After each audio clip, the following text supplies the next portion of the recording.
Hello, welcome to my channel, Juno Akaris, where we sit down to expose the lies, tactics, and devices of the enemy, as well as revealing the good news and the glory of the Lord Yahweh. In today's video, we're going to dive into how having a fractured focus affects your calling and your alignment with the Most High. The first scripture I'll be breaking down is Matthew chapter 6, verse 22, where it says, "The eye is the lamp of the body. If your eyes are good, your whole body will be full of light. But if your eyes are bad, your whole body will be full of darkness. If then the light within you is darkness, how great is that darkness? No one can serve two masters. Either he will hate the one and love the other, or he will be devoted to the one and despise the other. You cannot serve both God and money." So I have the New International Version of the Bible, but in the King James Version, it does say, "Thine eye be single." They both mean the same thing, because anybody that's focused has a pure vision, has a single vision. It's pure. They're not operating in lust. They're not operating in covetousness. They're not all over the place. It's purely doing what they were set out to do. To have a pure focus and undistracted vision, particularly towards God, rather than it being fractured by worldly desires. This is important because, as you can see in the world we're in, there are distractions every which way. There are reasons to not be focused with what you need to be focused on every which way. And it's not by mistake. And this affects a lot of people's journeys. This is why a lot of people feel unfulfilled in life. They feel like they just been living day by day. They just been letting their desires get the best of them, living in the moment, every moment, because they have you in a microwavable state of being. Just worry about right now. You have nothing to focus on. There's nothing to carry out. There's nothing to look forward to in the end. You're just here to wake up every day and look around and get sucked into things, be enticed by all these different things around you. There's nothing going to waste. You'll be fine. This even dives into TV or any like social or internet type platforms there is. But we're gonna stick with TV for now. TV is television. They're telling things to your vision. You change the channel and you select the program. These are literal words that they're choosing to use for a TV. So each channel has a different program to tell to your vision. And you're wondering why you're seeing a whole bunch of copy and paste all around. They're doing this. They're programming people. These people are not souls anymore. You understand? The vision is gone. There's no light. It's just whatever got put into them, and then it's in them, and they're just carrying it out. The soul's gone. The soul's fractured. You go to the news. How many days out the year do you have to hear traumatic stories from the news? And each day, how many traumatic stories is there from the news? You'll wonder why people are living in fear, why everybody's paranoid and has anxiety. Don't got no faith in God. If I go do this, something might happen to me. If I go try to do this might take place. This is not a coincidence, bro. It's a program. It's a program for you to live out. So in Colossians chapter 3 it states, "Since then you have been raised with Christ, set your heart on things above, where Christ is seated at the right hand of God.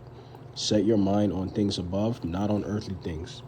For you died, and your life is now hidden with Christ in God. When Christ, who is your life, appears, then you also will appear with him in glory." So this one is interesting because it states, "For you died, and your life is now hidden with Christ in God." So not only does it say to set your focus and attention on heavenly things, on spiritual matters, it also implies that you've died. So you pretty much have no choice, because your old self will be put to death. So the you that was in the world, was super enticed by everything, will get pulled away from what the truth is. That's died.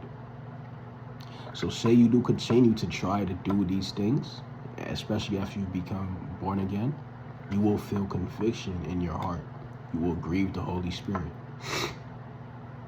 So the Holy Spirit supports you in staying focused. It comforts you in being in alignment with what you need to be in alignment with. Now, when you grieve it, you're causing friction between you and the Holy Spirit.